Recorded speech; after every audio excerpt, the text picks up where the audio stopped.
AITA for refusing to give the eulogy at my father's funeral, after discovering he had a second family he'd been supporting for 20 years. My father died in April. I had been asked to give the eulogy, and I had been writing it for 2 weeks.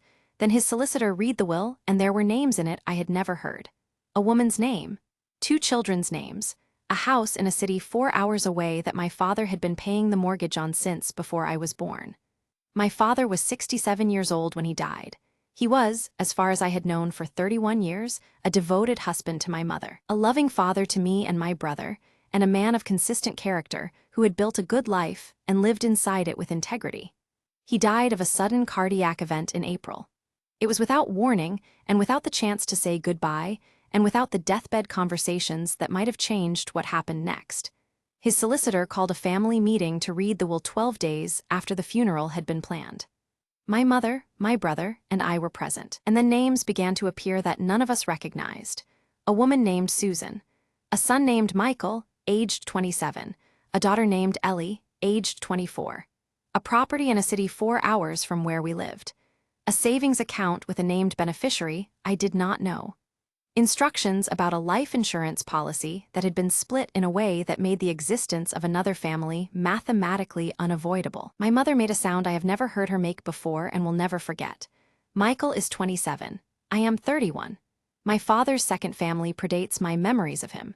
He had been running 2 lives, across 2 cities, for over 20 years, and the only reason we were finding out was that he was dead and had chosen to acknowledge them in the document that he knew would be read after he was gone. He had chosen to tell us this way. That is the part I keep returning to. The funeral was 3 days away.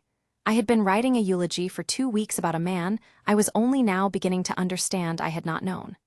I told my mother and my brother I could not give the eulogy as written.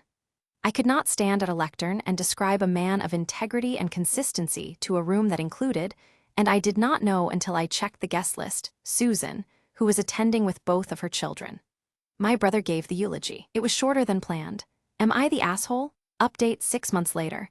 My mother is in a form of grief I do not have words for. She is grieving her husband and simultaneously the marriage she believed she had. She has described it as grieving a person who never fully existed. She is in therapy. She is, by small measures, okay. I have met Michael and Ellie once. Not intentionally, my brother, who has handled this differently than I have, arranged a meeting that I did not know was planned.